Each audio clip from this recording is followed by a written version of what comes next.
All right, welcome back to another episode of season 4. I'm Jack, joined by. Dominic Castillo. And Giovanni. All right, so we are back here once again. We already know what the topic is, but before getting into that, how have the two of you been? I have been, I guess, a little anxious. School is very slowly close, to starting. Starting the 18th. No, not the 18th. It's like the 28th. But I should be moving over on the 18th. So, like, what? A little less than 3 weeks. And I will be moving over. So I'm preparing my finances, my I guess my academics for the time being. I'm gonna see how I'm gonna make the move for the and as well as for everything else in terms of the transition. In terms of, I guess, work, there has been pretty much. Oh, I mean, we got to work 3 days. Oh, I worked 3 days. Joe worked, I believe, only 1 day for the Jurassic Park thing, which was pretty cool. Not gonna lie. It was a little cheesy. The show itself was a little cheesy, but I mean, I guess it's for kids, so it's not that bad. Aside from that, I don't know. I got a parking ticket. I guess that's something. And what makes me a little bit angry is that the parking ticket was issued 9:04 a.m. today, as of today. And guess what? The parking person isn't supposed to come till 10 o'clock. And I was like, what? There's no way. How could I get a ticket when the person shouldn't even be here an hour earlier? And it sucked. I paid it off already. It was like $93. Why would you pay it, bro? Oh, well, because I was on red. Wait, you were on red. No, yeah, red, yeah. No, okay. I guess a little backstory, a quick backstory. The place where I park at, like, the parking lady, or I guess the parking person, always gives us, like, benefit of that. Like, they always gives us, like, a bit of that wiggle room in terms of being able to park at this particular spot, which is, like, right in front of my apartment building. Never, ever have you ever gotten a parking ticket, and this, like, might be the first time out of all these years where I did get a parking ticket, which sucks, but, it is what it is. Might as well, not fight it, just go along with it. I was on red at the end of the day, but it just, we always get, a little bit of leverage, because on my block, there's rarely ever free parking. We're always, like, fighting each other for parking, and, I wonder how this situation is going to be ever so somewhat similar to my situation when I move over, in terms of whether or not I will be taking my car over to Berkeley's. So that's going to be something. Aside from that, life's been good. We hanged out. The bros hanged out, and life's great. Life's good. How about you, Gio? Life is doing its thing again. I don't know. Personal stuff is getting a little bit better. So I thought, and it's like fluctuating right now. I don't really have much to say. School starts in a month minus 2 days, I guess, 3 days. That's pretty much it. We went out on Friday. Yeah, last Friday we went out to see Oppenheimer, and then we had Korean barbecue again, but I don't think we're ever gonna go back to Korean barbecue. It's not worth it. And then we had a really fun day that Friday. We went to the park, played some spike ball, and then we started doing keepy ups pretty much with the spike ball. And it was fun. Like, we did a lot of exercise. We ended the night by getting some Baskin Robbins. Our boy Ricky fumbled 2 times in that day, which will never be forgotten.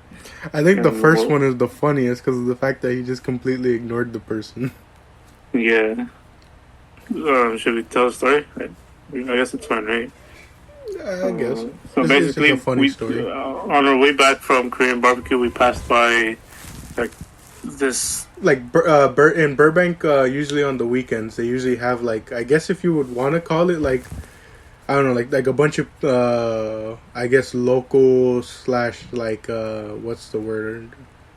I guess cell phone. I don't know what you would describe it, but like a bunch of people come up and set up their own shops in like their little media center to sell stuff like rings, stuff like, you know, homemade rugs, whatever, keychains.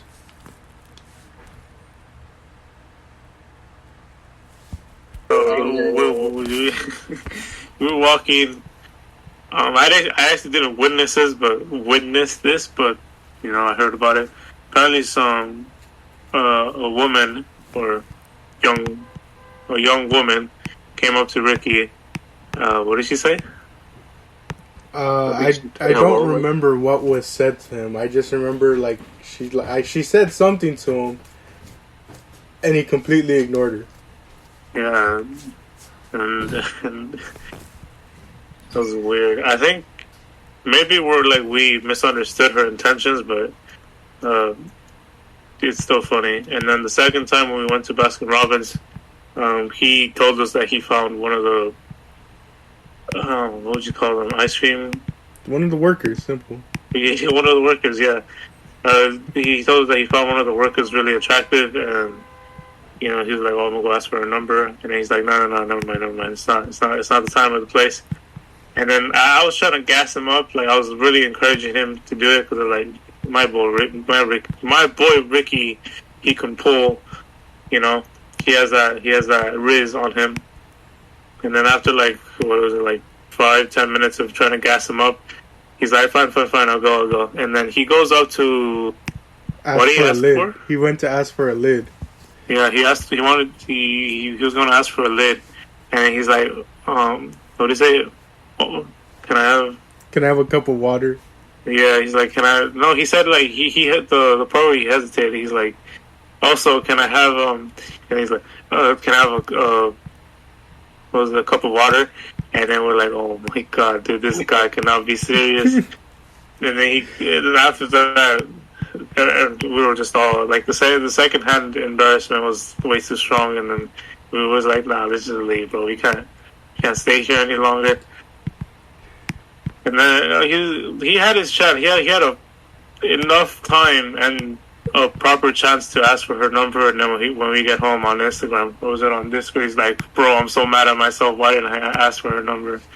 And we're like, "Bro, this guy cannot be serious." But that was one of the highlights of the night. It felt like what life would be like if, you know, technology wasn't so prevalent. Maybe like in the 90s when like the boys would just go out to a park and play, hang out. I really like that. I wish we could do it more often. But, you know, Ricky's going back to wherever he's going to. Claremont, McKenna. Yeah, Claremont. And then Dom's going to Berkeley in a few days. So there's going to be a cool minute before we can actually do something like that. So basically, next summer is the next chance we'll get, or winter break, depending on what we got going on. But yeah, that's pretty much it for my update. Nothing much to say. All right. Yeah, it was definitely a very fun time hanging out with the guys. We're planning at least one more thing because, like we said, Dom is going to be leaving soon. I don't want to say former to make it sound like he can't make a appearance in the future. But previous podcast member Oscar is also going back to Tennessee to finish up probably at Vanderbilt. And then, like Gio said, Ricky's going, and then you got Jose, Gio, and I going to LACC this fall. A lot of interchanging pieces that will definitely make it harder for us to all hang out. Part of my life update, basically the similar thing to them. I watched Oppenheimer twice, once with my brother, then with them. What else did I do along with that? I don't know. I've been doing like different things. been, listening to a lot of music, of course, when I'm doing my walks. Thursday was obviously the big day, or like a big day, because of the different albums dropping, such as Travis Scott's Utopia after like 5 years of waiting for an album from him, and then Post Malone dropped another album. Don't know yet if we're going to review any of those. If I had to take a guess, I don't think we're reviewing that Travis Scott one out of all of them. But then again, that's up to the guys to decide. But other than that, I have nothing really now. Most of my updates are probably going to come next week, because I got... Is it this week? Yeah, I got 2 concerts coming up this week that I'm going to. One on Saturday, one on Sunday. Should be a fun time. I'm excited for both of them. And other than that, I got nothing much. So I say unless you guys have any other thing you want to bring up, let's transition straight into today's main topic, because we've mentioned it so much. We saw Oppenheimer on Friday. And so basically... I'll do the quick summary just to make sure we get the gist of it down before reviewing it. So basically, if you don't know, Oppenheimer is the scientist who led the development of the atomic bomb, correct? Yes. And so the story sort of follows his life. I believe when we start the movie off, it's more like in the future, in a sense, where he's already been past it, because we get to this point where we learn that his security clearance is up for renewal. And at first, I don't think, unless you have like vast knowledge on like the US like security stuff, you probably don't know what the security clearance is, but you get to learn about it later. But so we learned the fact that his security clearance is up for renewal, and we see him in this like small little room getting interviewed. And that's when he talks about first his early life, such as when he was starting out. It was Cambridge, right? I think so, yeah. Was it Cambridge, or was it... No, I think it was Cambridge. But he's starting out... You see him starting off in school, and you sort of see that from... we learned that he's far away from home, and he mentions being homesick. And... what's it called? We see sort of how he's struggling, especially because we learned that like one of the biggest struggles he's having is that he's sort of struggling to cope with the reality that like of the universe, in a sense. Like he sees what he's learning, and like he's kind of just struggling to understand it all. And I really like the way like they visualize it with all like with the sound, especially. And then from there, one specific scientist, oh gosh, I forget which one it was.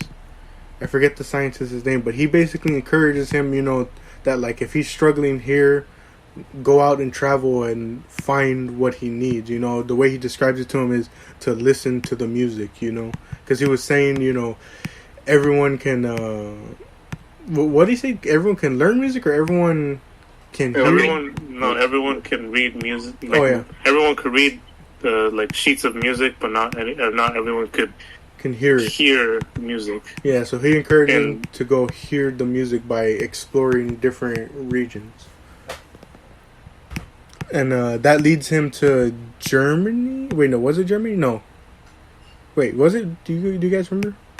It was Germany. He went from Cambridge to Germany, and that's when he meets up with Heisenberg, which is like who plays a huge part later on in the story.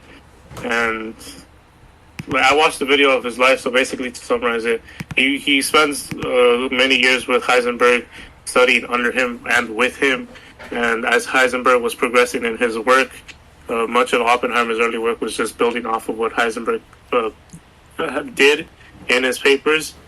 And then once he reached a certain point, he wanted to bring quantum physics to the United States, so he comes over to the United States, Berkeley, and that's when he initiates the whole quantum physics movement in the United States. He, as we saw in the movie, he starts with one student, and slowly more and more students come.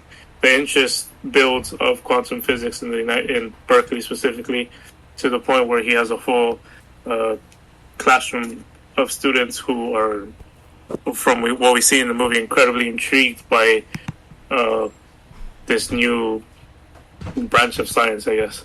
Yeah, don't forget also, it's in Germany, or I don't know, maybe it was just from me, but it's in Germany that he meets I hope I pronounce it right, Isidore Isaac Rabi, who basically becomes his best friend throughout the movie, you know? Two fellow Jewish guys. I forget, is Oppenheimer from New York? I know Robbie mentions he's from New York, so yeah. I think they're both two Jewish descendants from New York. And, you know, they basically become best friends. He basically accompanies him, like, throughout it. And then it's at Berkeley, he meets, I forget, he's the leader in the lab, right? Yeah, the one. I'm looking. Ernest Lawrence. Yeah. Yeah. So that, and their sort of relationship is like what's it called? Oppenheimer's all about like theory. Lawrence is all about the reality of it all, and he even tells him, you know, theory can only get you so far, and that comes into play throughout the entire movie because later on, you know, there's a whole big thing about whether their theories are going to end up correct, or if, you know, they have a, you know, if what they're going to do is going to be successful or not and all that. But yeah, so basically he's working at Berkeley as their leader in the physics department, and I forget what is like the big thing they're working on. I think it's because they learn accelerator or something like that, or electron. Oh yeah, accelerator. Yeah, I think it was that, and then also at one point they learn that the Germans split the atom, right? Yeah. And so that's when they start working on that, and then they publish something about it, and they're all celebrating. That's when they come in and let them know, yeah, you've been upstaged because, you know, the Germans started attacking and invading and all that, and basically World War II is really going to start kicking in. And also, like a big sort of factor in all of this is the communism, you know, and basically like the different people of influence, because, you know, they mention like Oppenheimer sort of having different like political like leanings. Like I know like a big sort of controversy, I guess you could say, is the fact that he was donating to Spanish refugees during their war. Yeah. And then also there's the whole thing where they're trying to unionize the radiation lab there at Berkeley, and like have like professors and them be unionized, and that like causes a big thing, and that leads to Lawrence letting him know that, you know, like they want Oppenheimer to be a part of this like project that the government like has created, but he can't if he keeps, you know, sort of being a security risk with the facts that people are wondering if he's a communist, if, you know, talking about his leaning and talking about unionizing things. So he agrees to drop it so that he can join the project, and that's when he learns it's the Manhattan Project, right? Yeah. Yeah. So he joins that, and along with this, there's Florence Pugh's character, Jean Tatlock, who again is like another character that kind of causes like security concerns for Oppenheimer because of the fact that she's a communist and all that, and people are like, is he, you know, are these his views and all that? And basically, as they sort of initiate the project, Oppenheimer tells him, you know, well, we can run in different locations, but for my project and my oversight, let's run at Los Alamos in New Mexico, build up this like whole new community, have everyone move here. They can't leave once they move here because, you know, to make sure security is all tight.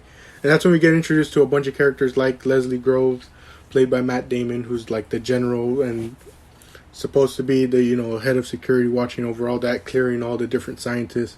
And it's from here on that you start meeting all these different scientists who are supposed to come join the project.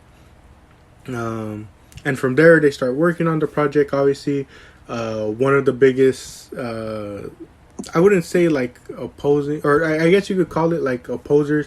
Is that the scientist Edward Teller, he proposes they should make a hydrogen bomb, but also on one of like the very first days of working on the project, he brings up these calculations that say that they could possibly set off a reaction that doesn't stop, meaning that they could end up lighting the Earth's atmosphere on fire, thus destroying the whole world. And this leads to Oppenheimer meeting with Einstein to confirm the calculations, and that's when basically like he tells him in theory it could happen, so like you really got to get it down, and like that leads to a point where they keep saying like it's near zero, but they can't confirm that it would be zero, that like it won't absolutely not happen. And so that becomes like a sort of big thinking point. But they go on, they develop the bomb. They test it. They were given like such a strict deadline to get it done by, and it starts raining, and they wonder if they're going to be able to do it, but they're able to test it. And thus after that, you see them, they ship off the two, obviously, to go be used in Japan. Because at that point, the Germans had surrendered, and they mentioned in the movie that the reason, even though the Germans were ahead in development, the reason they were going to be able to like catch up and pass them is because of the fact that Hitler called it Jew science or something like that. Like he basically had such a hatred for the Jews. He saw like the science as well, because I think it was led up by a Jew scientist. So he was like, he didn't want to put any resources into it, so that's why they knew they would get the lead. And then after they've dropped the bombs, they're all celebrating. But like soon after, a ton of scientists and even Oppenheimer himself start having this sort of remorse about it. They start realizing what they've done. And the one thing that I'll mention later, but I guess I'll somewhat mention here, that I liked, is that they sort of hinted at that from like the very beginning. That like a lot of people still weren't 100% on this idea. Like Albert Einstein didn't want his work to like lead to it. Isaac Rabi even has like a part where like he tells Oppenheimer he's not coming to Los Alamos because he doesn't want all their years of works in physics to lead to a weapon of mass destruction. And that's the sort of remorse you see Oppenheimer dealing with afterwards. And and to tie into all this, you get what's his name, Lewis Strauss's parts where he's trying to get what was it? He's trying to get elected into the cabinet. No, he is in the cabinet. He just wants to stay in the cabinet. Oh, okay, yeah. So he's trying to stay, but then like he's a part of like this sort of hearing and all that, and that's when you see like they're sort of questioning him about why were they clearing Oppenheimer, like why were they giving him security clearance if they knew he had all these different concerns and all that. And it sort of leads to like and you see different parts throughout it where he interacts with Oppenheimer, and that's when you learn that he sort of has this grudge against Oppenheimer because of like different instances, such as one where like they were at this one hearing and Oppenheimer basically made him look like a joke in front of like the entire like conference, I guess you would call it. And then after World War II, when they got into this battle with obviously the Cold War with the Russians, the U.S. wanted to develop a hydrogen bomb, and Oppenheimer was strictly against it, despite Strauss and many others wanting to push for it. So, like, because of all these different instances, they were kind of clashing, and that's when a scientist from the Chicago project, which Strauss thought he was going to be safe from because, they weren't influenced by Oppenheimer, as he says, Oppenheimer's quote, as he put it, David Hill comes in, and that's when he exposes the fact that the entire meeting that you see throughout the movie that Oppenheimer was going through for his renewal of the security clearance, which as you go through it all, you see you see all different people from his past. And again, it's something they mentioned at the start where they were like, I think it was Kitty Oppenheimer, his wife, who told him to not isolate, or was it Jean Tatlock? I forget. It was one of the two that told him, don't isolate the people you work with because one day you're going to need them. And we see that happen where they come and ask all these different people that he previously worked with, like the General Leslie Groves, like Teller. I think they brought back Ernest Lawrence. They brought basically a ton of people from, like, scientists from his past, and a lot of them end up, not supporting him. Like Leslie Groves says, under the current ACC guidelines, I wouldn't clear Oppenheimer. Teller says that, despite the fact that he believes Oppenheimer is loyal to the U.S., he does believe that he would be a security risk. And I think he also says that he says something about the development of the bomb. I forget, but basically all these people start turning on him, and they make it so that his security clearance isn't renewed, and that sort of kills off a lot of his credibility, because people are like, well, if they deem him a security risk, why should we listen to his opinions and all that? And you see that happen to a lot of people. Like I think they said, like, his brother was blacklisted from basically ever working anywhere. One of the other scientists ended up having to work a railroad because that was, like, the only job he could find after all that work they did to help the government with the bomb. I think it was Chevalier had to go into hiding.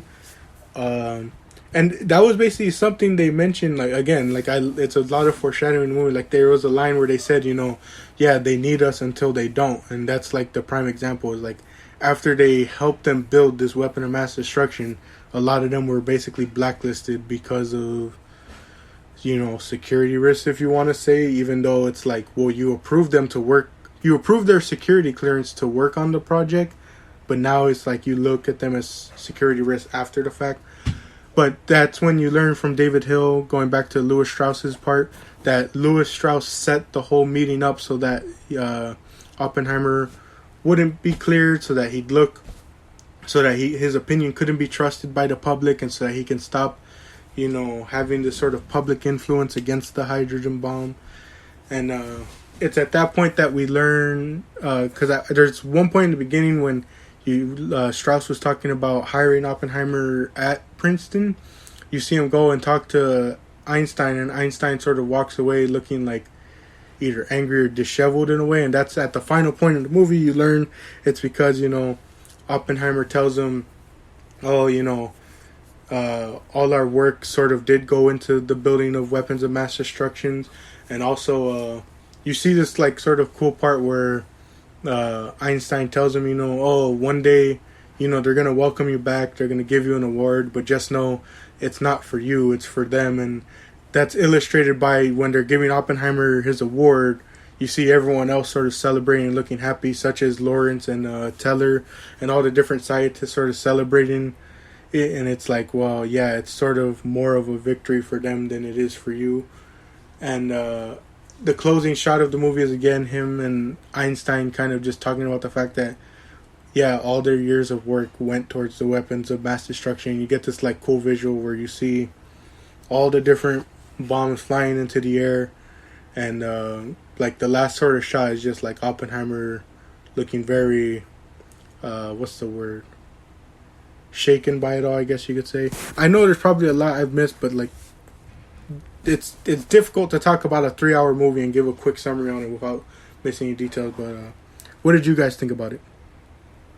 I think you should mention the last line that Oppenheimer says when he recalls his initial conversation with Einstein, the one that we saw. Where he's like, oh, with the whole, if we set this bomb off, we could literally, there's the chance that we could destroy the entire world, destroy the hemisphere. And then he recalls that conversation, and he says, like, remember when we said that? And it's like through it all, even though we didn't necessarily destroy the Earth, we still destroyed it in other ways, in the way that wars will now be fought, or the threat of war, and just how society views science and its capabilities and things like that. I thought it was very, what's the word? I can't think of a word, but it stands out a lot. Yeah. What about you, Dom? What'd you think? Uh, I've watched it twice now, and for the first time watching, I was pretty much amazed the entire time. Especially the blast scene that everyone anticipated was very much just. It was so cinematic. It was so perfect. The music, the sound of the after blast, aftershock. The sound that comes after the blast due to the slow speed. That is the speed of sound. It's how would you say it? It was very enticing.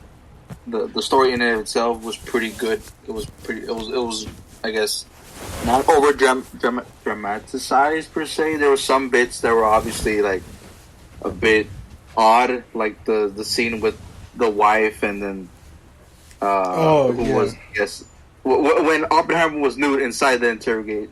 During that one scene, we all know that one scene. It was a little odd, but for the storytelling, it was appropriate. But how would you say? I feel like they could have gone a different route with that. But I mean, I understand how they went with this. So it's okay.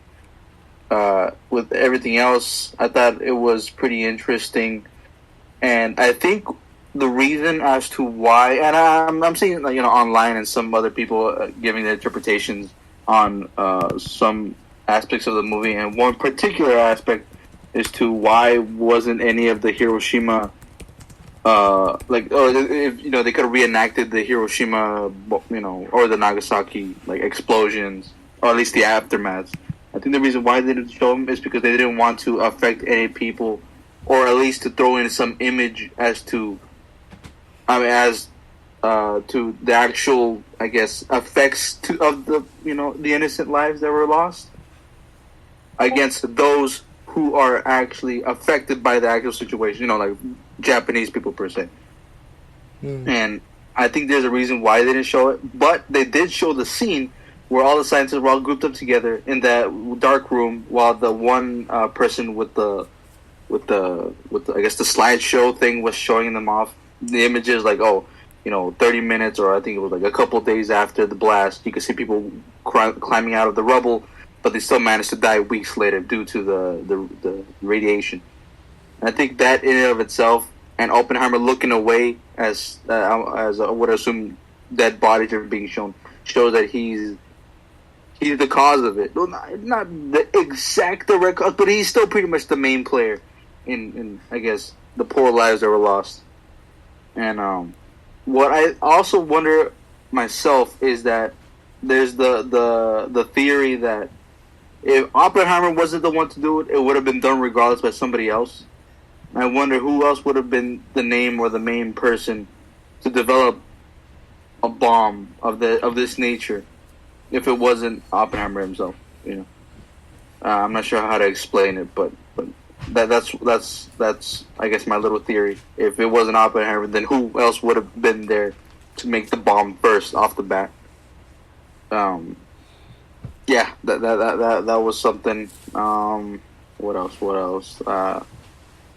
The color aspect, when it goes black and white into color, was also very interesting. I originally thought at first, as how Gio mentioned beforehand, that I thought that black and color was the historical aspects and the color was just simply what was interpreted and not actual, historical fact. But I believe the updated, what Gio said afterwards, is that the black and white is Strasser's point of view, and the color is all based off of what Oppenheimer sees. And that is pretty important. Now that I see it the second time, I actually do see it that way, and that does change my aspect in how the movie is meant to be seen. What else was going on? Everything was pretty cool. The music was especially very nice. The little before the bomb blast scene, you could hear a little tick tock to simulate the sound of a clock, ticking down. I think very similar, or at least takes a note to Hans Zimmer's Interstellar scenes, where it uses the ticking sound of a clock to, I guess, simulate time, or at least simulate real time, while there's events going on in the background. and I very much enjoyed it for what it was. And yeah, it was a very pog movie. Even the second time, I still got shook up by the blasting. I think. Or Jack, you want to go first? No, you go. I talked enough for this episode. I just want to say, I think it's a lot more effective the way they did it regarding the whole bombing. I said it like when we were outside, but I think it's a lot more effective because one, if they would have shown like actual footage or a reenactment of the Japanese people seeing the ball drop, blah blah, like I think it was in. Like Jack, you remember like the first Wolverine movie where like we see Logan in Japan and he's like fighting off some soldiers or whatever, and he like falls into a well, and then like one of the Japanese soldiers looks up into the sky like, oh, you see the bomb falling, and boom, oh, that's Hiroshima. Yeah, they could have done that, but that wouldn't have been as effective as what we did see, because we saw like the more like psychological effects of it in Oppenheimer, who is the focus of the film. And it's kind of like the fourth wall kind of thing. Or is it fifth wall? I can't remember. It's like when the audience knows something that the characters don't. Because like we know what happened. Like when we're hearing on the radio, Truman has the first bomb has fallen on Hiroshima, blah blah blah, or whatever he said. We know what happened. We know of how the innocent lives were lost, how people's bodies were completely incinerated. There's a radiation burns from people that were just far enough to survive the blast but were still affected by it, so on and so forth. We know everything. We know all of that. Oppenheimer does not know that. And then we just slowly see, like in the upcoming weeks, days, months, how everything is revealed to Oppenheimer, and how at first Oppenheimer is in kind of like at Trinity. I really love the way they shot Trinity, because of how like when the bomb goes off, it wasn't like we didn't hear what we should have heard. It was just very calm, peaceful music playing. Yeah, it was like them sort of admiring the work. Yeah, the dramatic irony. Yes, thank you, Tom. It was just, they were admiring, and like what they've created is in a way beautiful because of the achievement. We were able to use science to create this. What's like the perfect way to describe it?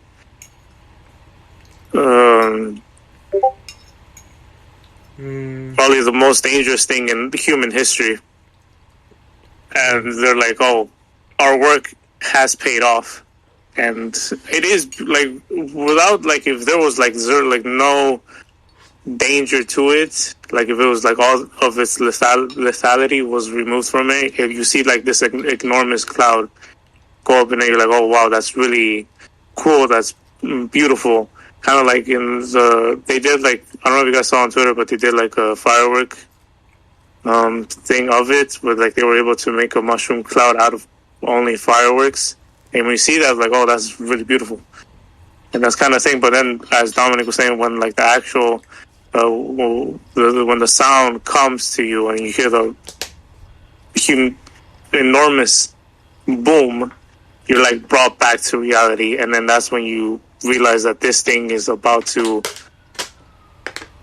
kill over, I think it was like 140,000 people, maybe more. I don't know what the numbers are, but I thought it was that scene was incredibly well shot. And then with the whole, when Oppenheimer is giving his little celebration speech, it was kind of like, to me, he was just saying what people wanted to hear. And he's literally, he's like completely zoned out. All their celebrations, all their chants, and like the USA or whatever they were saying. And he's literally just saying what they want to hear at that point. Because they don't realize what he has realized in the sense of the impact this will have on society, on wars to come, on the whole world. Yeah, that was just beautiful when he's walking out, or like when he's still talking, and you just see like the flash of the bomb on the people, and this blinding light on the people that he's looking out to. And as he's walking out, he steps on the charcoal body of what is very obvious the representation of, you know, the victims of Hiroshima and Nagasaki. And then the woman whose flesh just starts peeling off of her face because of the radiation burns. Dude, it's that scene is peak cinema, bro.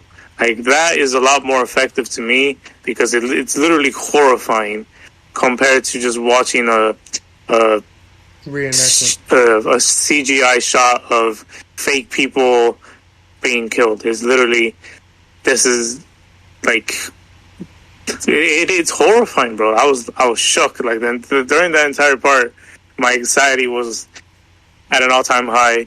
I kept my Fitbit kept telling me that my heartbeat was up too high, that I needed to calm down. That whole sequence of scenes was just incredible to watch. And then the part after, when everyone starts turning on Oppenheimer and saying, "Oh man, you shouldn't have done that, bro. Like, look what you did. Look what your work did. Look what all those 3 years of work culminated to the deaths of hundreds of thousands of innocent Japanese people." And it was a few years later, like I think it was like 1952 or whatever, the hydrogen bomb is made, and then the Cold War starts between Roosevelt and not Roosevelt. What was the guy's name? It was like Truman, Reagan, and then some other guy versus the Soviet Union. Dude, it's just it was incredible. The beginning of the film was really nice too, because we see Oppenheimer, like you said in the summary, we see Oppenheimer, like a young Oppenheimer, having nervous breakdowns, anxiety attacks over over the universe and what it means, and like how everything, and what it means to him, and what he wants to do, how he wants to understand everything. And you see a very passionate kid who wants to learn. He's not like a gifted kid that just happened to be in that spot. You could see him go after. He wanted to attend all the lectures. He wanted to ask all the questions to what was his name? I don't remember. We're talking about there was a professor, Neil Bohr. He wanted to ask Neil Bohr everything. Dude, it's really cool, man. Such a good film.